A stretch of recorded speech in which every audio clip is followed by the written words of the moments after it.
This is Jared Shaw from Dallas calling for help as he is being arrested in Indonesia. Police say they intercepted a package sent to him by a woman in Thailand. Delta 9 THC candies and gummies worth about $400 that they allege he planned to sell and share with other players. Strictly illegal in Indonesia. Jared Shaw's fate is less certain in Indonesia, where even the death penalty can be imposed for large-scale trafficking, but says that health reasons spurred him to import the intercepted supply of 132 gummies this year. I made a stupid mistake. He says, it's the thing, man. I don't give a you or y'all going to get enough of playing with these foreign people with these bars, man. Jared Shaw played college ball in the US and has spent the last 5 years building a career in Indonesia. But now he's facing a possible death sentence over weed gummies. Now, to really understand what Jared is up against, you have to understand how Indonesia handles illegal substance use and is nothing like the US.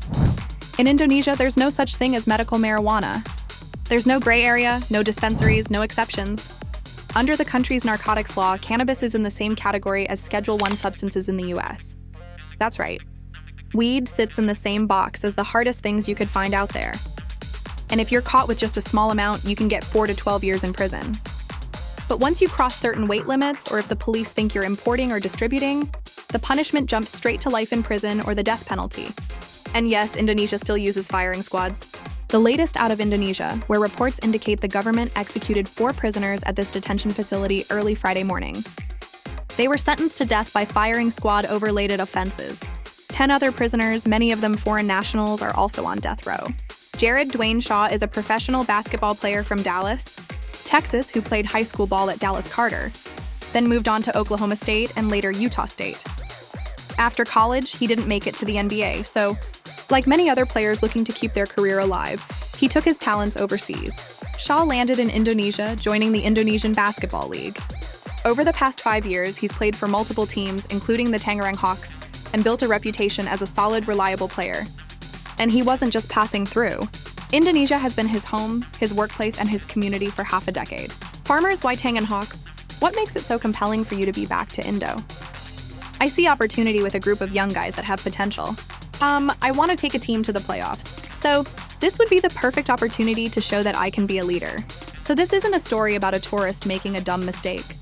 Jared has lived there long enough to understand the culture, the rules, and the risks. He's a professional athlete with visibility and influence, which makes this case even bigger in the public eye.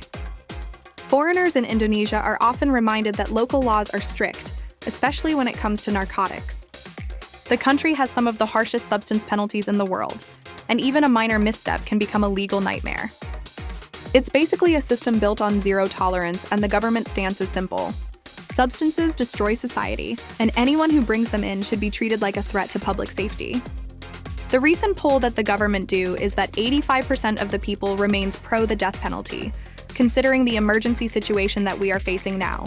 So you would dismiss what the UN describes as not the most serious of crimes, drug trafficking offenses. It's not dismissed because if we talk about the human right, you have also to consider the human right from the different angle about the victim of the drug trafficking, the drug abuse. If we talk about that 5 million person are undergoing rehabilitation, then count how many parents that encounter sadness during their life because of their children is facing this drug use. So what about the future of these children? What about the future of Indonesian young generation?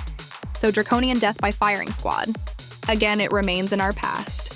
This zero-tolerance policy has been the law in Indonesia since the 1970s, and every few years they make a public example out of someone to remind the world. 2 Australians convicted in Indonesia of smuggling along with 1 Nigerian and 4 other drug offenders have been notified by authorities that they could possibly be executed by firing squad in a matter of days. 3 days before their execution, inmates will be transported to Nusa Kambangan Island of Java in Indonesia. At midnight, each inmate will be in separate isolated grassy areas by a squad of 12 executioners. The inmates will wear a white shirt and be led to the execution area by a priest or cleric. They will be given 3 minutes to calm themselves. The prisoners will be blindfolded and asked if they wish to stand, sit, or kneel. Afterward, a doctor will place a mark over their hearts.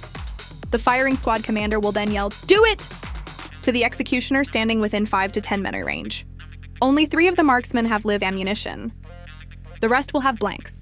If the prisoner is still alive after the initial shots, The commander will then fire a final into their head above the ear at point-blank range. Indonesia has harsh punishments for crimes. So far, 6 executions have been carried out this year. There have been plenty of cases like this in Indonesia, and foreigners don't get any special privileges. 2 Australians from the infamous Bali 9 were executed in 2015 for moving and selling illegal substances. A 67-year-old British woman, Lindsay Sanderford, was sentenced to death in 2013 for smuggling, and she's still sitting on death row. And even locals caught growing or selling cannabis have been executed. In fact, for foreigners, the situation is often worse. The courts tend to come down harder, especially when there's international attention. It's their way of saying our laws apply to everyone. So, when police found those cannabis gummies in Jared Shaw's apartment, that automatically pushed the case into dangerous territory. Even if it was just candy for medical use, prosecutors can treat it as illegal substance importation. And once you're charged with importing substances in Indonesia, the maximum penalty is death. So here's what happened to Jared. On May 7, 2025, Jared's life changed overnight. Indonesian authorities arrested him in Tanggerang Regency just outside Jakarta. Police say they found 132 cannabis-infused gummies in his apartment, nearly a kilo in total weight. Now, Jared claims the gummies were for his Crohn's disease, a condition he's battled for years. He says he used cannabis to manage his symptoms and may have shared a few gummies with teammates. But Indonesian law doesn't make exceptions for personal or medical use, especially when foreign nationals are involved. The country treats all substance possession, trafficking, and distribution as major offenses, and the penalties can be life in prison or even the death penalty for certain quantities. According to authorities, the gummies found in Jared's apartment were imported from Thailand, which recently decriminalized cannabis. But that doesn't matter in Indonesia. Bringing any amount of cannabis into the country, regardless of where it came from, can trigger severe charges. After his arrest, Jared's teammates terminated his contract, and the Indonesian Basketball League banned him from playing for life. The chair of the league said in a statement, "We don't tolerate players, administrators, or anyone in the field involved in drugs. There is no room for drug users in the basketball world." Meanwhile, the story quickly spread online, sparking international attention. Fans, journalists, and legal analysts started questioning the fairness of prosecuting a foreign athlete and how someone could end up in such a situation. But the case is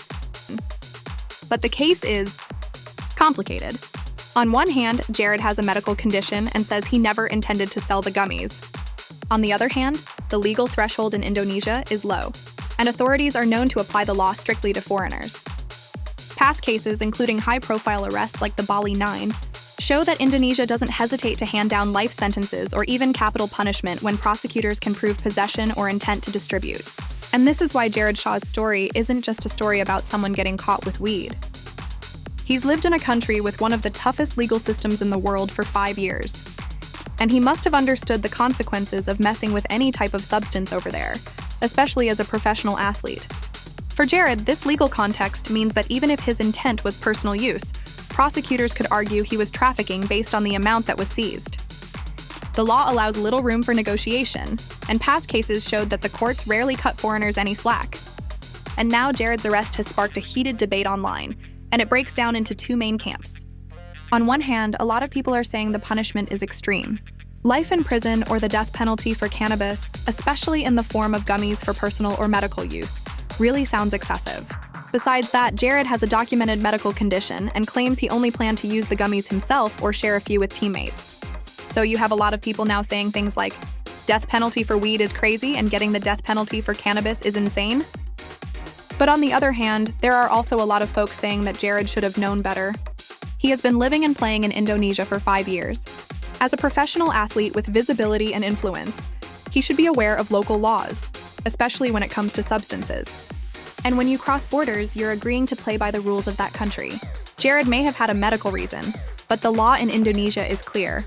And as someone with experience playing there for 5 years, he had plenty of time to educate himself. He already played in Indonesia for 3 seasons. He should have known better, one fan said. Someone else wrote, "How stupid or entitled you got to be to smuggle in Indonesia." And another person pointed out that Jared was also seen on video resisting arrest and trying to fight the police and said, "Getting caught with drugs and resisting arrest in Indonesia. You are done, bro." So what actually happens now? For Jared, the stakes are high. The 132 gummies seized could be enough for prosecutors to argue trafficking, which is why people are talking about the possibility of execution. But it's not automatic. Past cases show that foreigners often get long prison sentences rather than the death penalty, especially if there's evidence of personal or medical use. Legal teams typically challenge the charges by questioning the THC content versus the total weight, proving a lack of intent to distribute or highlighting medical necessity. And then diplomatic pressure could also play a role. High-profile cases sometimes get attention from embassies or human rights organizations,